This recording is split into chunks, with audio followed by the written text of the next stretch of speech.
Tanzania na wanachadema wenzangu, kwanza nianze kwa kuwashukuru sana Watanzania wote ambao wamekuwa wanafuatilia kesi hii ya mwenyekiti wetu ambayo inaendelea katika mahakama kuu mahali hapa Dar es Salaam.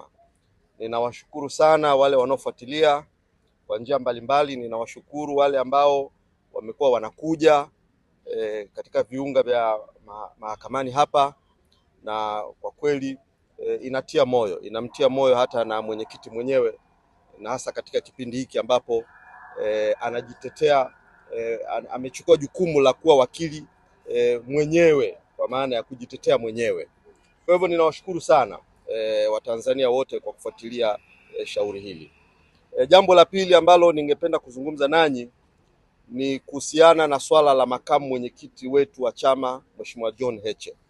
Tutakumbuka siku ya jana tarehe 22, makamu mwenyekiti wakati anaingia katika geti la mahakama kuu hapa alikamatwa na kuwekwa kwenye mikono ya jeshi la polisi, na alipelekwa moja kwa moja mpaka Central Police. Na kwa taarifa tulizozipata baada ya mawakili wetu kwenda wakiongozwa na mkurugenzi wetu wa sheria na haki za binadamu, wakili Gaston Garubimbi, akiwa na wakili Maduhu na wengine, walipofika pale walijulishwa na Deputy ZCO Afande George kwamba ni kweli wamemchukua na kwamba wanamsafirisha kuelekea Tarime Mara, mahali ambapo walisema ndipo shauri lake lipo huko. Kwa hivyo jeshi la polisi walituthibitishia kwamba mwenyekiti wetu, makamu mwenyekiti wetu amesafirishwa kuelekea mkoani Mara. Lakini hadi hivi sasa tunavyozungumza, yakiwa yameshapita masaa 24 sasa, hadi hivi sasa tunavyozungumza, tumefuatilia pale wilayani Tarime, tumefuatilia mkoani, mawakili wetu wamekwenda kufuatilia na kuuliza iwapo Mheshimiwa Heche amefikishwa. Mpaka muda huu tumejulishwa kwamba hajafikishwa mkoani Mara wala kwenye kituo chochote cha polisi wilayani pale. Na tumejaribu kufanya bidii sana ya watafuta baadhi ya viongozi wakuu wa jeshi la polisi bila mafanikio, lakini OCD wa pale Tarime pamoja na RCO kwa majibu yao waliwaeleza mawakili wetu kwamba wao hawana taarifa yoyote wala hawana shauri lolote ambalo wamelifungua linalohusiana na Mheshimiwa Heche kutakiwa kupelekwa mkoani Mara. Hawana taarifa yoyote wala hawana shauri lolote. Jambo hili likatupa wasiwasi, likatoa wasiwasi kwa wanasheria, mawakili wetu waliokwenda, na likatengeneza wasiwasi hata kwa familia ya Mheshimiwa Heche na familia ya wanachadema nchi nzima, na wapenda haki, wapenda mageuzi na wapenda haki nchi nzima. Jambo hili limeanza kutupa wasiwasi. Mtafahamu mapema leo mkurugenzi wetu wa mawasiliano na uenezi Madam Brenda kwa niaba ya chama alitoa taarifa kwa umma kuelezea jambo hili. Nami nichukue fursa hii sasa kujulisha umma kwamba hadi hivi sasa tunavyozungumza hatujui Mheshimiwa John Wegesa Heche, hatujui yuko wapi. Aidha yuko Dar es Salaam, Central Police, Oyster Bay, hatujui yuko wapi, au yupo Singida, au yuko Shinyanga, au yupo Mwanza au Dodoma, au yuko Tarime. Hatujui yuko wapi, hatufahamu, hatuna habari yoyote, hatujui kwa habari ya usalama wake, uzima wake. Na polisi Central hapa wao wanasema hayupo, maana ameelekea Tarime, na Tarime wanasema hawana jambo lolote linalomhusu yeye, kwa hivyo na wao hawajui yuko wapi. Kwa hivyo kutokana na mtanziko huu basi ofisi ya katibu mkuu imewaelekeza mawakili wetu wakiongozwa na mkurugenzi wetu Gaston Garubimbi waandae habeas corpus kuzilazimisha mamlaka tofauti ambazo tumeliorodhesha, na tukimtaka afande IGP mwenye dhamana ya ulinzi wa watu na mali zao, afande Camillus Wambura, kwamba tunataka kujua alipo makamu mwenyekiti wa chama chetu. ambaye alikamatwa hapa mchana kweupe na ambaye tulielezwa na mamlaka ya jeshi la polisi kupitia Deputy ZCO kwamba yupo kwenye mikono yao na kwamba amesafirishwa kuelekea mkoani Mara ambako hayupo huko mkoani Mara. Kwa hivyo jambo hili limeleta attention, kama nilivyosema, limeleta fadhaa kwa familia wanachadema, kwa familia ya John Heche mwenyewe, ndugu zake, wazazi wake, mke wake na wote wanaomzunguka na wanaomhusu. Limeleta fadhaa kubwa. Hivyo tunalisii sana jeshi la polisi, tusingetamani katika nyakati hizi na dakika hizi kuona tunakwenda kwenye misuguano isiyofaa, isiyo na sababu. Kwa nini tusuguane? Kwa nini tusumbuane? Na kwa nini tugombane? Nani mchokozi kati yetu? Kwa sababu kama mmemkamata, apelekwe kwenye mamlaka inayohusika, apelekwe huko anapotakiwa kupelekwa. Kama kuna mashtaka, kama kuna makosa, basi yafuate utaratibu na ajulikane yuko wapi, kuliko kuweka watu gizani na kuleta mifadhaiko na kuleta mtanziko huu ambao haufai. Kwa hivyo tumewaelekeza wanasheria wetu waweze kuandika hiyo habeas corpus na ndani ya masaa machache kutoka muda huu tunapozungumza itakuwa uploaded ili taratibu zingine zinazohusiana na habeas corpus ziweze kufanyika mapema kesho. Kwa hayo ndio maelekezo ya chama na tunaendelea kuratibu na kufuatilia jambo hili. Tuna vyanzo mbalimbali vinavyotuambia habari mbalimbali, kwa hiyo tunaendelea kufuatilia na kuratibu jambo hili. Na mwisho kabisa ni waalike wanachama na Watanzania. Kesho tutakuwa na mashauri mawili yatakayokuwa yanaendelea kwenye mahakama kuu hapa. Shauri la Mheshimiwa Tundu Lissu ambalo linaendelea na upande wa mashtaka kuleta mashahidi, kwa lenyewe litakuwa linaendelea chini ya majaji watatu wakiongozwa na Jaji Ndunguru, na tutakuwa na shauri lingine linalohusiana na lile shauri la Said Issa na wenzake. Lakini shauri hili ni kesi iliyoibuka inayotokana na madai ya baadhi ya viongozi wa chama kukiuka amri ya mahakama, contempt of the court, na hivyo shauri hilo litasomwa kesho saa 3 asubuhi. Kwa hivyo niwaalike wanachama waje kwa umoja kama solidarity yetu Chadema family, basi tukutane tena mahakamani hapa kufuatilia mashauri haya ambayo yatakuwa yakiendelea.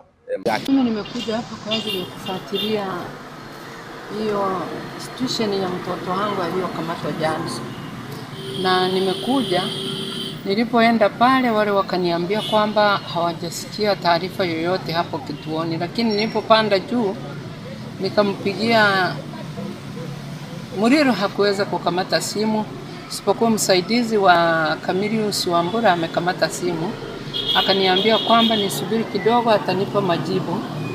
Kwa hiyo na baadaye nikapiga simu tena kule Dodoma, nikaambiwa kwamba naweza nikaondoka, maana hapo wamekataa kabisa kwamba hawajamuona hapa.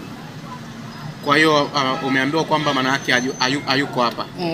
Ila wamekuambia yuko wapi?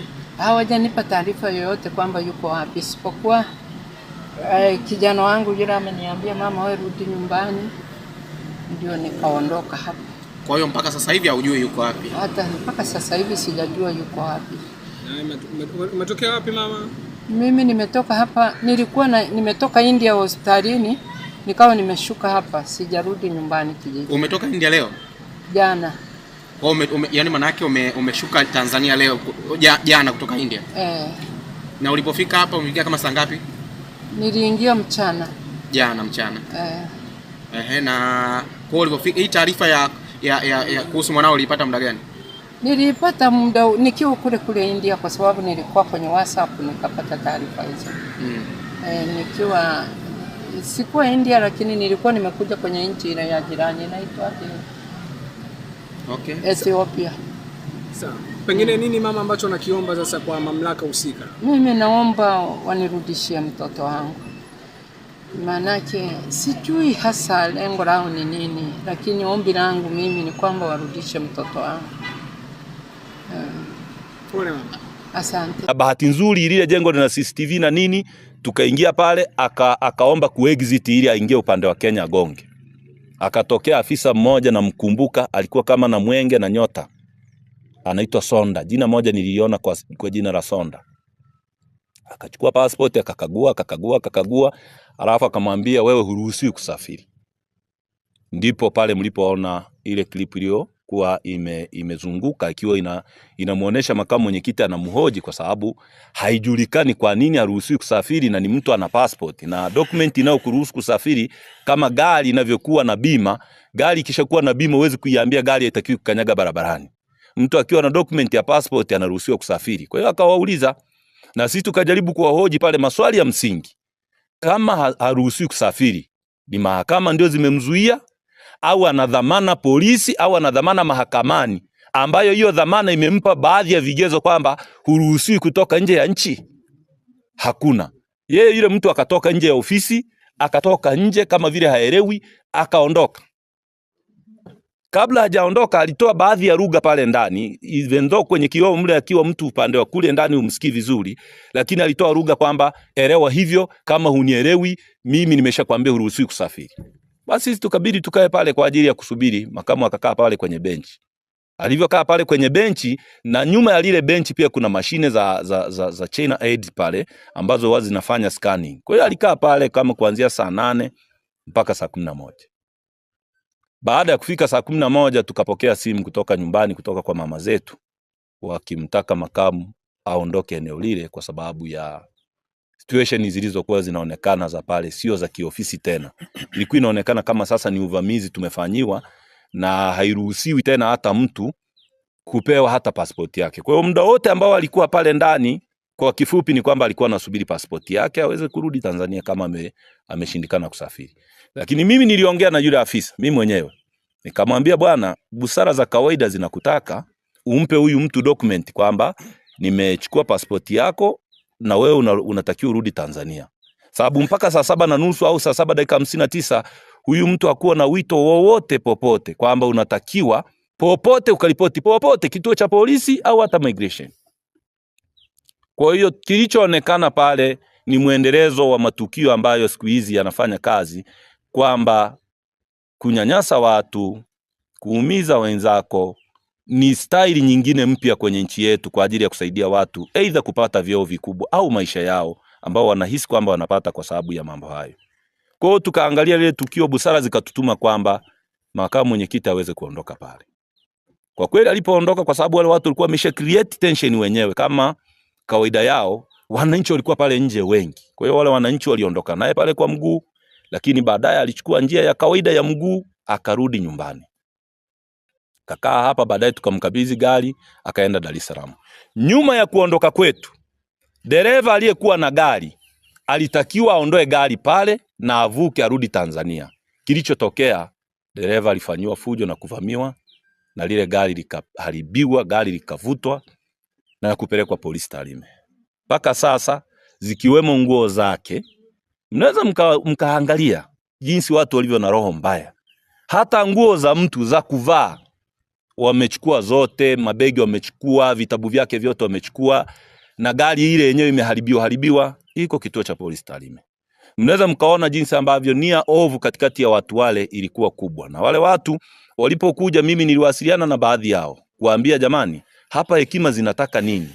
Hapa huyu mtu yuko tayari hapa na alikuwa anahitaji huduma ya kusafiri. Kama amezuiliwa, hatuna haja yenyewe kujaa hapa sana.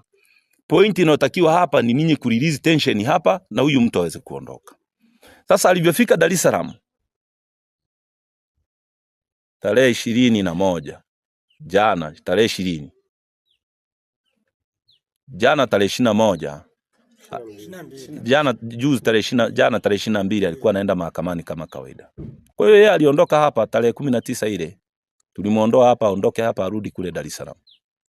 Kwa sababu tuliona hakuna haja ya kuondoka, ya kuendelea kuwa eneo hili, na hajapata wito wowote kwa sababu ndani ya simu zake au hata kupitia chama kwamba huyu mtu anatakiwa kwenye ofisi za immigration au polisi. Tarehe hiyo 18 hakupewa wito mwingine wowote isipokuwa kunyang'anywa pasipoti yake. Na kuna baadhi ya watu ambao mimi nimewasiliana nao kwa message kuwaulizia, ikaonekana kabisa kwamba hata wao wanashangaa ilikuwa kuaja afisa huyo wa migration kuchukua passport ya mtu na kuikatalia. Kwa hiyo tulisubiri tukifikiri serikali inazungumza kwa karatasi, kwamba serikali siku zote government speaks on paper, itatuma labda barua baadaye kupitia kwa chama, kwa sababu ile ni kiongozi ana address.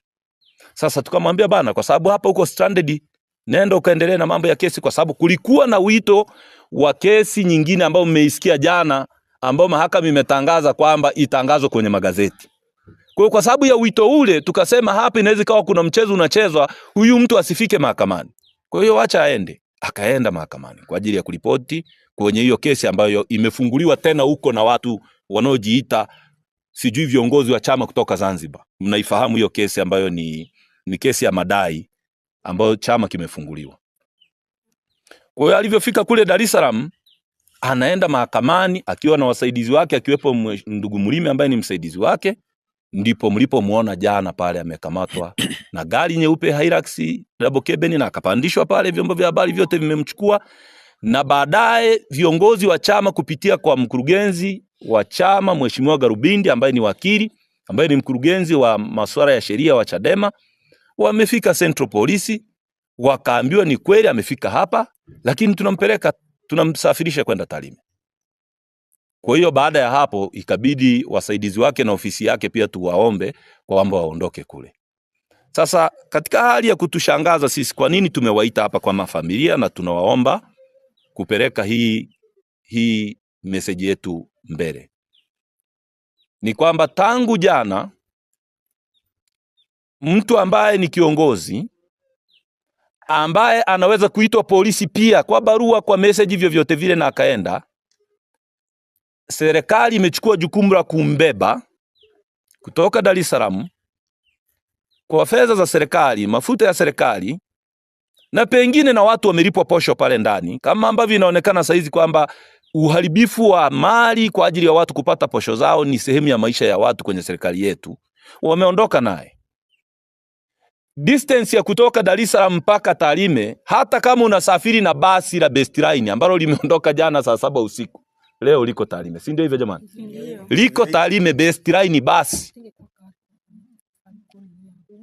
Basi kama ni pikipiki yenyewe ingeisha ingia pia.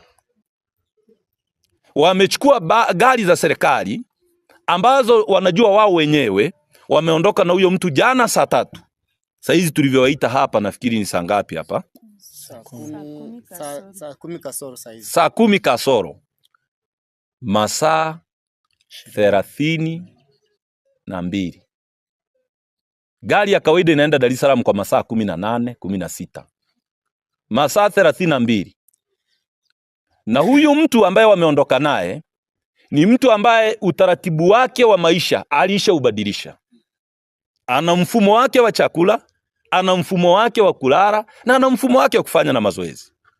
Lakini kingine kikubwa ni kwamba hatuna imani na hao watu, kwa sababu huyu mtu ameshasema kabla kwamba anawindwa kwa uovu, ama kwa kuwekewa sumu, ama vyovyote vile wanavyojua wao. Na alishapewa tahadhari hizi na alishazisema yeye mwenyewe kwenye public domain. Sasa sisi kama familia, mimi binafsi nimepokea simu nyingi sana za wananchi wa kawaida wasiokuwa na chama, wachungaji na watu mbalimbali wakitaka kujua huyu mtu yuko wapi. Na sisi tumewaita hapa kutaka mumuulize Rais Samia Suluhu Hassan, ambaye yeye ndiye kila siku anaonekana kusema mimi ni amiri jeshi mkuu, mimi ni amiri jeshi mkuu, mimi ni amiri jeshi mkuu, kwamba uamiri jeshi ni pamoja na kulinda raia katika nchi yako. Uamiri jeshi sio kuagiza watu kuumizwa na kuuawa. Tunasema serikali na jeshi la polisi wasitengeneze taharuki zisizokuwa na msingi, ambazo hazina maana, unnecessary, kwamba mna mtu wa watu ambaye ana watoto, ana familia na mama zake kama hawa hapa. Ni vizuri mkawaambia, familia ikaambiwa ndugu yetu yuko wapi? Tunataka tujue ndugu yetu yuko wapi? Tumeenda polisi, kituo cha polisi leo saa 3 asubuhi. Siji kaleta shida. Tumeenda saa 3 asubuhi kituo cha polisi Tarime, hayupo. Tumemtuma wakili ameenda immigration, hayupo. Tumetuma uongozi wa Chadema mkoa kupitia kwa katibu wa mkoa wa Chadema, na hatujataka wananchi, naomba muelewe, hatujataka wananchi kutaka kuongozana na sisi, ila wananchi sio kwamba hawapo wa kuongozana na sisi kudai alipo ndugu yetu. Wapo wengi sana na wako tayari tena wakiitwa wanakuja. Lakini sisi tulichofanya kama familia, tunataka kutoa muda ndugu yetu hao wamepatikana, na tunatoa muda kwa ajili ya kuendelea kuonesha ustahimilivu wetu na ustaarabu wetu katika mambo haya, kwamba kwa sababu huyu mtu alikamatwa na jeshi la polisi, na jeshi la polisi lina viongozi, hatuoni sababu ya kuhoji kwa kutumia nguvu ya umma, of which ni kitu ambacho kitatokea muda wowote wao wakitupuza sisi. Hilo halina kubembelezana kabisa. Na tuna watu, ajili ya Heche, tuna wananchi. Bahati nzuri yule sio mkata ushuru, sio jambazi, sio mnyang'anyi, ni mtu ambaye ni mtu nadhifu, mtu msafi, na mtu ambaye hana kwere na mtu yeyote kwenye dunia hii. Ni mtu safi tu anayedai haki katika nchi yetu. Na amekuwa mtu bold, amekuwa mtu muwazi kabisa kwamba jamani, mimi nachodai ni watu walipwe mishahara mizuri, ni mali zetu zisiuzwe, ni uchaguzi huru na haki. Ni hayo tu. Hajai kudai kuua mtu. Lakini hivi tunavyozungumza na ninyi, mnamchukua mtu wa watu, ana watoto, ana mke, ana watoto, ana ndugu na ana wazazi kama hawa. Fikirieni tension na frustration ambazo watu wanatengenezewa, na provocation pia. Kwa sababu kuja tu umchukue mtu kutoka kwenye familia yake uondoke, na ni kutuprovoke wakati mwingine. Lakini kwa sababu serikali yetu kwa sasa inajivunia mitutu na mizinga na magari mapya ambayo inanunua, hata jana imenunua mengine, tunaamini watatupuuza. Na kwa sababu wanasema kulikuwa na afisa wa polisi pale, jina kwa sasa nimemhifadhi, alisema pale, kwani Heche ni nani? Alisema pale, tulishaumiza wengi, kwani Heche ni nani? Tunafikiri labda alikuwa anasema ambacho ameshaelekezwa afanye. Lakini kutokwenda mbali sana, tunachosema sisi dai letu ni moja tu. Jeshi la polisi wasituambie nendeni uhamiaji, sijui nendeni, sijui kwa nani. Jeshi la polisi ndio walimchukua ndugu yetu Central Police, ndio walimchukua mahakamani, na ndio walienda naye Central Police. Jeshi la polisi halina mipaka kwenye nchi hii. Halijawahi kukosa communication kwamba eti RPC Kandamaru hawezi kuwasiliana na RPC Tarime Rorya. Sio kweli. Jeshi la polisi ndilo tunaendelea kulidai ndugu yetu. Kwa sasa tunalidai jeshi la polisi ndugu yetu kistaarabu kabisa, kama hivi ninavyoongea, kistaarabu kabisa. Sijara tangu jana kwa kweli. Mpaka sasa sijara. Na sitakula mpaka nitakapomuona ndugu yangu machoni mwangu. Otherwise nitakufa kwa ajili yake. Niko tayari. Niko tayari kufa kwa ajili ya ndugu yangu. Niko tayari. Ni jambo la msingi lieleweke kwamba ndugu yetu hata kufa kama punda, kwamba hata kufa kama kuku, eti wampoteze. Hiyo haitawezekana. Narudia, sijara tangu jana na leo nzima sijara na sitakula. Ninachotaka sitabuwe hale. Ninachotaka na tunachotaka, mimi mama zangu wako hapa. Ikifika jioni ama kesho tutatoa usia kwa watoto wetu kwamba John hata kufa kama kuku. Hata kufa kama kuku. Tumekuwa familia ya kistaarabu. Suguta aliuawa hapa. Mimi binafsi, polisi niliwapa ushirikiano wote waliouhitaji kutuliza wananchi pale. Walikuja na mizinga yao, lakini wananchi waliwashinda nguvu pale. Lakini sisi tukasema kisasi ni chake Mungu. Wanataka kuua wa pili tena. Tunazungumza hapa, watasema tunatengeneza taharuki. Hii sio taharuki.